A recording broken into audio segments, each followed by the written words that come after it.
name is Nick Stafford. I'm a consultant psychiatrist in Leicester. I'm also the vice chairman of the MDF Bipolar Organisation, the national charity for sufferers of bipolar disorder. The Bipolar Organisation is a charity that provides information, services and education for people with bipolar disorder, their carers, and it also campaigns on issues related to mental health and bipolar disorder. So what is bipolar? Bipolar disorder is a disorder of mood or mood regulation, and is characterised by swings, extreme swings of mood between becoming very high and elated or becoming very low and depressed. What's a high mood like? The early signs of someone going into a higher state of mood, or what we call hypomania, or in more severe cases mania, is that they will have a feeling of a happier, more elated mood or sense of well-being. This will be apparent to those that know them well as them being not quite themselves. More commonly in the earlier stages, it tends to be picked up by overconfidence, over-talkativeness, taking risks, spending too much money, being perhaps over-sexual in behaviour, a little less boundaried in certain situations. Sometimes when it's very extreme they can feel extremely grandiose, as if they have special abilities. They can be overly confident in their day-to-day skills, but they can even be so extreme as to believe that they can control the weather, or that they are some reincarnated, exalted being, commonly Jesus Christ. Those more extreme symptoms are seen in mania and are what we call psychotic symptoms. Those are symptoms where clearly the person has lost touch with reality. They may experiment with more risk-taking behaviour. So they may drink more, they may take drugs, they may be more promiscuous sexually, or take risks in that area in a way that is out of character to themselves. So what's a low mood like? If someone is experiencing a low mood, they will describe a persistently low mood over a number of weeks, not just a few hours or days, a number of weeks. And that may get worse with time. They'll show a lack of motivation and energy in their activities, and when they do things they will describe a lack of interest or pleasure in things that they used to enjoy. They'll also experience problems with things like their sleep. They may struggle to get off to sleep or stay asleep, or often wake up early in the morning. They may lose their appetite, they may lose weight as a result of that. Less commonly, people can actually do the opposite of this and sleep more or eat more and gain weight, but that is less common. In more severe depression, people's ability to do things, to think and to actually feel at all will be severely impaired. They'll restrict themselves and isolate themselves, not want to talk to people, and in more severe cases may contemplate harming themselves or take plans to actually end their life. What causes bipolar? Well, the causes of bipolar disorder have become increasingly understood over the last few decades, and what we now know is that it is a genetic illness. It is passed on in families. There appears to be a number of faulty genes in bipolar disorder.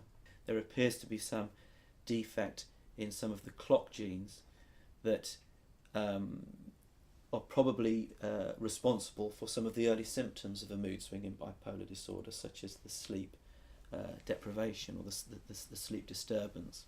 Stress is most often quoted as being the final common trigger for a mood episode, but of course stress comes in all different shapes and sizes. Problems in intimate relationships or interpersonal relationships appear to be quite destabilising. People with bipolar, for quite complex reasons, seem to be very sensitive to that. More obvious practical things are people that do shift work, for example. You may directly impact on your sleep-wake cycle. I usually advise people in my clinics to, if they can, avoid shift work, and that if they do shift work, to try and do it in such a way that they maintain some kind of ongoing routine. It's very common for people with bipolar disorder to self-medicate themselves with alcohol and drugs. So if you're having a sleep problem, I'll just have a drink. Yeah, that'll help me sleep. Bad idea. All that happens is the sleep problem gets worse. Alcohol and drugs make all of the symptoms of bipolar disorder worse. It may not feel like it at the time, but they do.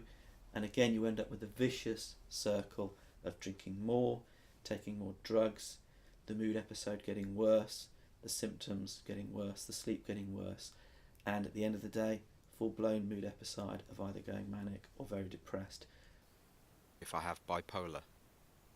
So the first thing to say is bipolar disorder is not a self-help illness that you can deal with by yourself. You need to make sure that you have the right support and team around you that can help you with that. So in the first instance, you need to have good medical care. A GP you can work with and trust, and a psychiatrist you can work with and trust. You must have those in place. One of the benefits of bipolar disorder is that there is almost invariably what we call early warning signs of a relapse to a severe mood swing. Some of the most common are a change in sleep pattern. A change in sleep pattern is a very good early warning indicator. You may find other changes too. You may find that you're more irritable, that you're not getting on with people, that you're going out more, that you're partying more, that you're spending more money, that you're being more promiscuous, etc., etc. You need to have a good look at some of the problems you experienced in your earlier mood episodes and try and work out with your doctors and with your family as to what those early signs are, and then have what we call a relapse prevention plan, which you can then instigate should those early signs begin. But it's not just about medication. There is so much more to looking after yourself with bipolar disorder than just taking your medication and just doing what your doctor tells you. There's so much more you can do.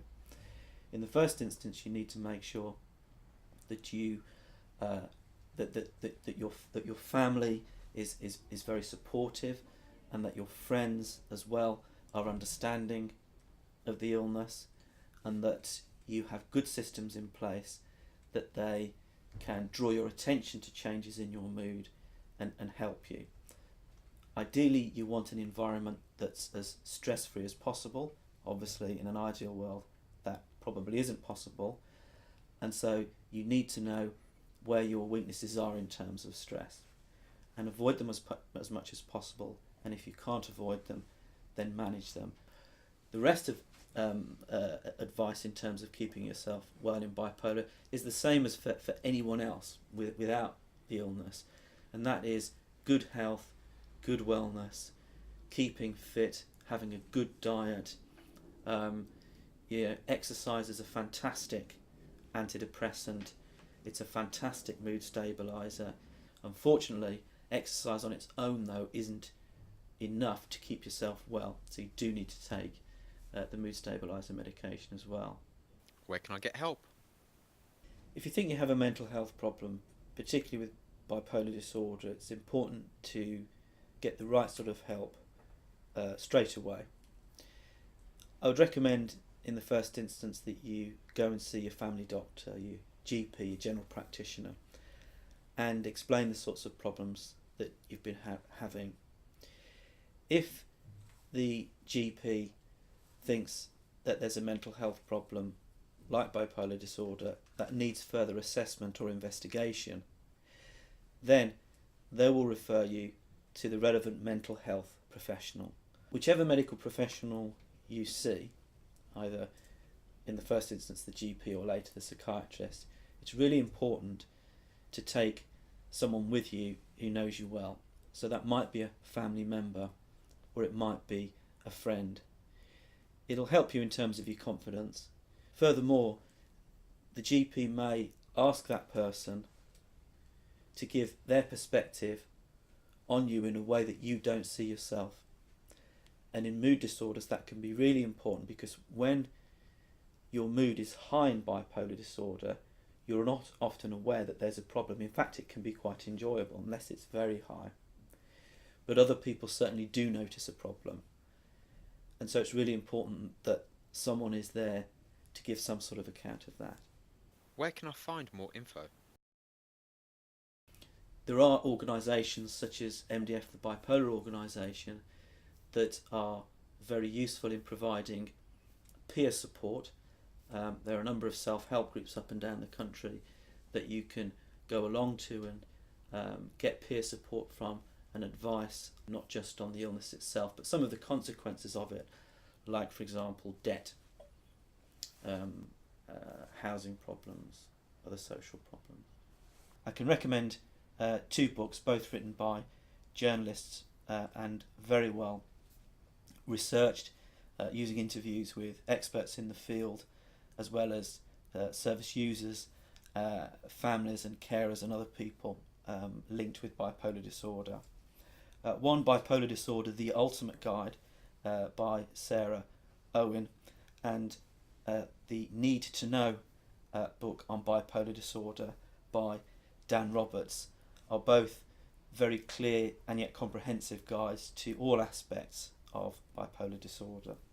And finally, of course, Stephen Fry has been a very public figure in talking about bipolar disorder over the last few years, and his very influential series by BBC Films is now available on DVD, and is certainly worth buying, because it's full of rich information, not just about the disorder itself, but also detailed looks of very personal impacts that it's had on certain people's lives.